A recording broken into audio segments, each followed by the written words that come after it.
Marvel was once again in a position to license Spider-Man's film rights, and that's when our main villain enters the story. Put your hands up high, hands up high, hands up high. Alright, what's going on, y'all boys? Welcome back to my channel. So, in today's video, y'all boys, we're reacting to a Spider-Man video. And if y'all don't know, Spider-Man is my all-time favorite superhero. And today's video title is Who Really Owns Spider-Man? So, let's lock the fuck in.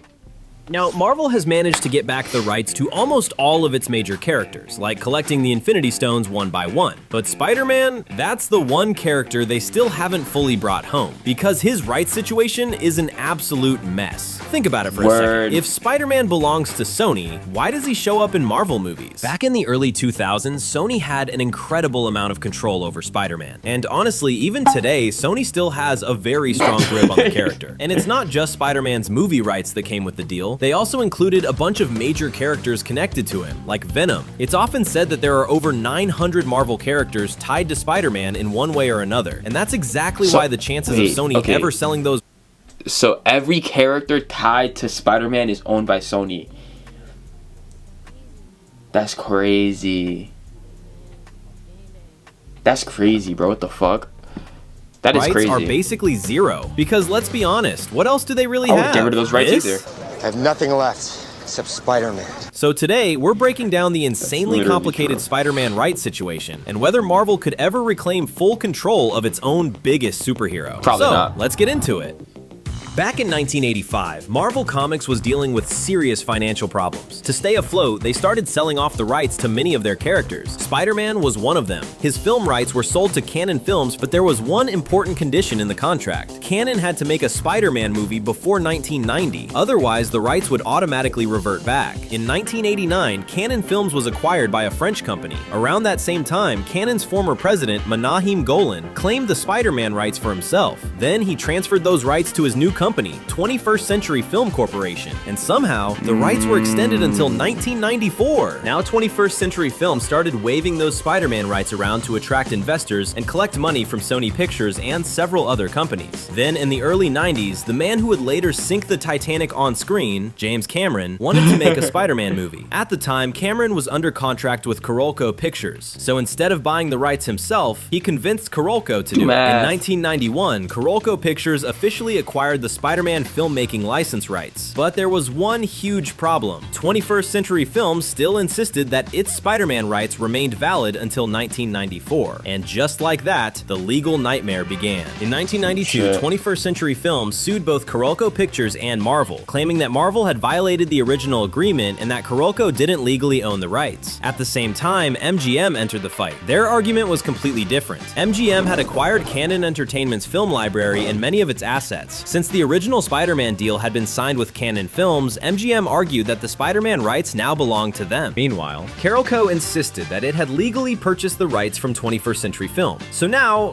three different companies were making competing claims over the same character, and Marvel couldn't even reclaim the rights to its own biggest character, because financially, it simply wasn't in a position to compete. Then things took another turn. Carolco Pictures ran into serious financial trouble. In 1995, the studio filed for bankruptcy, and Fox convinced James Cameron to forget Spider-Man and focus on Titanic instead. After years of lawsuits, the different parties finally started reaching settlements. Those settlements sorted out which legal claims actually held up and which ones didn't. With the legal mess finally clearing up, Marvel was once again in a position to license Spider-Man's film rights. And that's when our main villain enters the story. In 1999, Sony pulled off two separate deals. The first was with Marvel. That's the deal where Sony secured the exclusive live-action film rights to Spider-Man. But that alone wasn't enough. The second deal was with MGM. Because MGM was still asserting certain legal claims tied to Spider-Man's rights, so Sony reached a settlement with MGM. As part of that agreement, MGM gave up its legal claims to Spider-Man. In return, Sony granted MGM valuable business concessions, including certain distribution rights related to the James Bond franchise. And Sony Pictures officially secured the Spider-Man film rights. But that didn't mean Sony could do absolutely anything it wanted with Spider-Man. Marvel built several restrictions directly into the licensing agreement. For example, Peter Parker couldn't be portrayed as gay. He had to remain a heterosexual white male. He had to live in fucking Queens, hilarious. and the character couldn't be associated with torture, illegal drugs, or inappropriate behavior. Now, you might be wondering, if Sony owns Spider-Man, why can't they just change the character however they want? Simple. Sony only owns the film license. The actual character rights have always stayed with Marvel. The moment Sony so they locked can't down the change the rights, they character. wasted absolutely no time getting Spider-Man projects into production. Their biggest move was teaming up with director Sam Raimi, and that's how the iconic Spider-Man trilogy began. The first two movies were massive box office successes, but Spider-Man 3 disappointed both critics and audiences. After Spider-Man 3, Sony was running out of time. If they wanted to keep the rights, they needed another Spider-Man movie fast. The result? A full reboot. Andrew Garfield became the Amazing Spider-Man. The storytelling was decent, but Andrew's performance, the emotional moments, and the director's visual style won over a lot of fans. The blend of CGI and practical effects also looked fantastic. This movie ended up making a decent amount of money too. By then, Marvel's fortunes were finally starting to change. In 2008, Iron Man changed everything, and with The Incredible Hulk, Marvel Studios had officially laid the foundation for what would become the MCU. Seeing that massive potential, Disney acquired Marvel in 2009, and from that point on, the Marvel Cinematic Universe truly began to take shape. Over the next few years, Marvel grew into one of the biggest entertainment franchises on the planet. But there was still one thing they couldn't get back: Spider-Man's live-action movie rights. Those were still in Sony's hands, because Sony wasn't giving that up.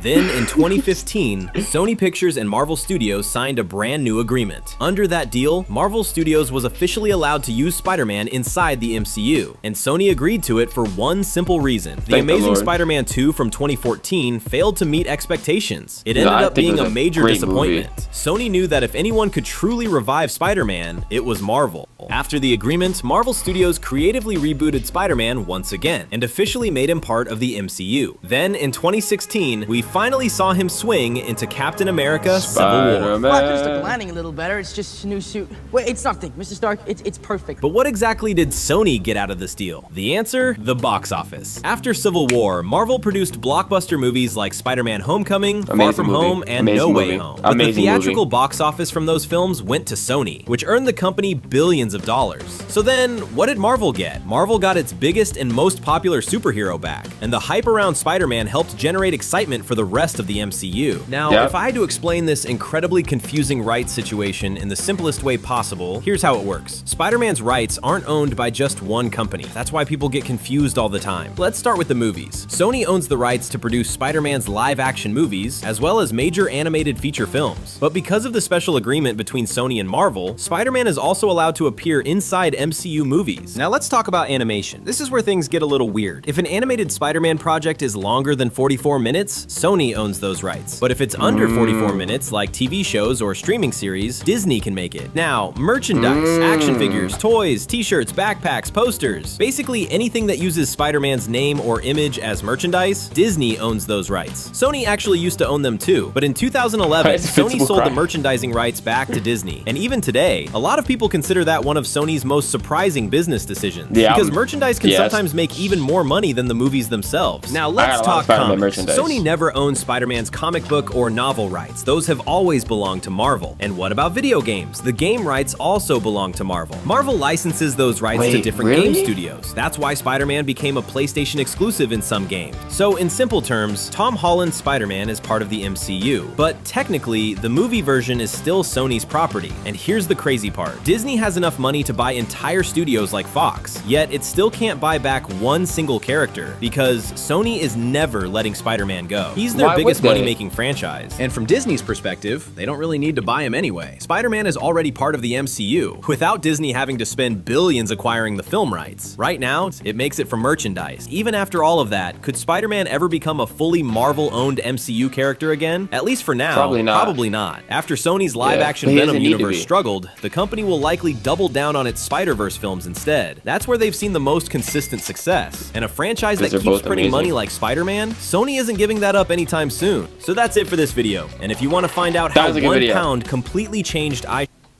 don't really care. That was a good video though. And he's right. Like they don't ever need to buy back Spider-Man because they're gonna make it in merchandise. They're gonna make it through like what he said, the video games. They're gonna make it through the video games. They're gonna make it through everything else. So it doesn't matter.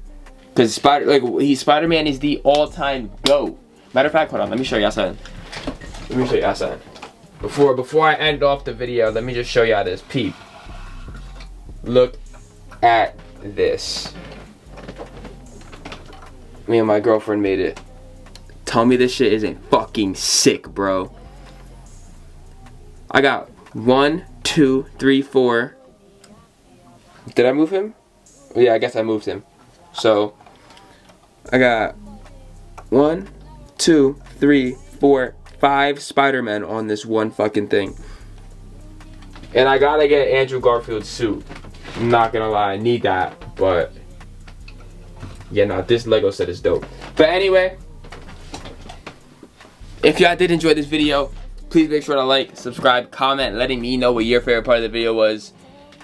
And like always, it's been Andrew, and I'm out. Peace.